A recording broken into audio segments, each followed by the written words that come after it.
Khyber session जज पारां जेको फ़ैसिलो ॾिनो वियो आहे उहो फ़ैसिलो काफ़ी झोल पैदा करे चुको आहे। यकीनन तव्हां पुछंदा तव्हां कहिड़े फ़ैसिले जी ॻाल्हि करियां पियो।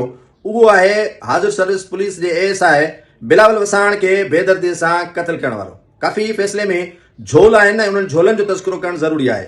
अदालत एडिशनल सेशन जज खैपुर फ़ैसिलो त ॾेई छॾियो ऐं तमामु जवाबदारनि खे बरी कयो वियो, पर फ़ैसिले में जेके पेचीदगियूं साम्हूं आयूं आहिनि उन्हनि जो आवाम जे साम्हूं तज़किरो करणु ज़रूरी आहे। एएसआई मक़तूल बिलावल वसाण जे क़त्ल में जज साहब लिखे थो त बेॾोहीअ खे सज़ा ॾियण खां बहितर आहे त ॾोहीअ खे शक जे बुनियाद ते आज़ाद कजे। हीउ जुमिला ॿुधिजो जेको फ़ैसिले जे अंदरि रिकॉर्ड कया विया आहिनि, लिखिया विया आहिनि, उहे जुमिला तारीख़ थींदा। इहे तारीख़ में जुमिला ज़रूरु यादि कया वेंदा। जज साहब जो इहो फ़ैसिलो तहरीरी आहे जंहिंजा मतन तव्हांखे आउं ॿुधाए रहियो आहियां। ॿियो त क़त्ल केस जे 3 ॾींहंनि खां पोइ छो दाख़िल कयो वियो? क़त्ल केस 3 ॾींहंनि खां पोइ छो दाख़िल कयो वियो? त इहो पुलिस खां जज साहब पुछी सघे पियो त तव्हां एतिरी कोताही छो कई आहे। पहिरियां त उन वाक़े खे माना हिकु हादसो करार ॾिनो वियो ऐं जेसीं ताईं उन हादसे उन वाक़े में ताईं माण्हू नथो पहुचे त बेगुनाहनि खे सटाइणु, बेगुनाह माण्हुनि खे ॾोही करार ॾियाराइणु किथां जो इंसाफ़ आहे। पाणी अदालतूं चवंदियूं आहिनि त बेगुनाह माण्हुनि जो नालो अचण सां रिकॉर्ड ख़राब थिए थो ऐं पुलिस जे इन रवैये ऐं इन हरकत सबबि ॾोही बि छुटियो वञनि ऐं बेॾोही बि आज़ादु थियो वञनि, या बेॾोही बि सज़ा काटनि था ऐं ॾोही बि उन्हनि सां गॾु सज़ा जा मुर्तकिब थियनि था।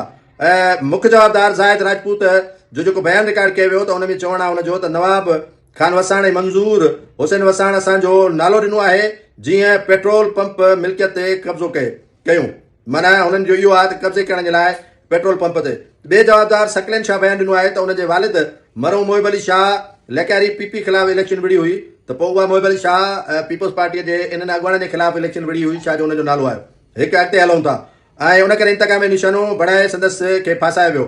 जज साहब वधीक लिखे थो त शाहिदनि जा बयान मुस्तदाद हुया, उहे वाक़े वारे हंधि मौजूदु हूंदा। अलाए किथां जज साहब ॾिठो ऑनरेबल जज साहब त ही मौजूदु न। अदालत पंहिंजे 75 सुफ़नि ते मुश्तमिल फ़ैसिले में लिखियो आहे त केस जा चशमदीद शाहिद नेचुरल विटनेस न हुआ। अलाए किथां इहे ख़बर साईं पई त इहे नेचुरल विटनेस न हुया, किथां झंग मां खणी आया या किथां जेको आहे सो ॿिले मां धाड़ेल वठी आया त जेको गवाही ॾियो त बिलावल वसाण खे हिननि क़त्ल कयो आहे, या जेका कुंभनि में मालपड़ी लॻंदी आहे उन मालपड़ीअ मां जानवर काए अची बीहारिया विया त इहे गवाही ॾियनि त हिननि क़त्ल कयो आहे मक़तूल बिलावल वसाण जो।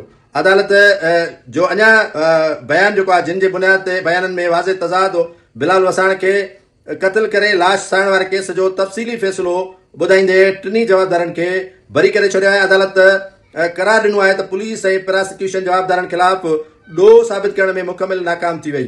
ॿिए तरफ़ फरियादी धुर जे वकील महबूब हसन चवे थो त इंसाफ़ जो जनाज़ो कढियो वियो आहे। हाईकोर्ट में इन फ़ैसिले खे चैलेंज कंदासीं ऐं इंसाफ़ जी उतां उमेद आहे।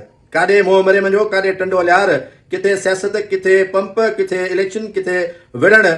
ऐं इन ॻाल्हि खे माना जज साहब सम्झो त भई हीउ जेको आहे सॼो निज कूड़ आहे ऐं कूड़ जे बुनियाद ते जेको आहे सो आज़ादु कयो वियो ऐं इंसाफ़ जो जनाज़ो ईअं ई दोस्तो निकिरंदो आहे जीअं इन फ़ैसिले में इंसाफ़ ऐं अदल जो जनाज़ो जज साहब पाण पढ़ियो बि आहे ऐं पाण उन इंसाफ़ ऐं अदल जे जनाज़े खे कुल्हो बि ॾिनो आहे।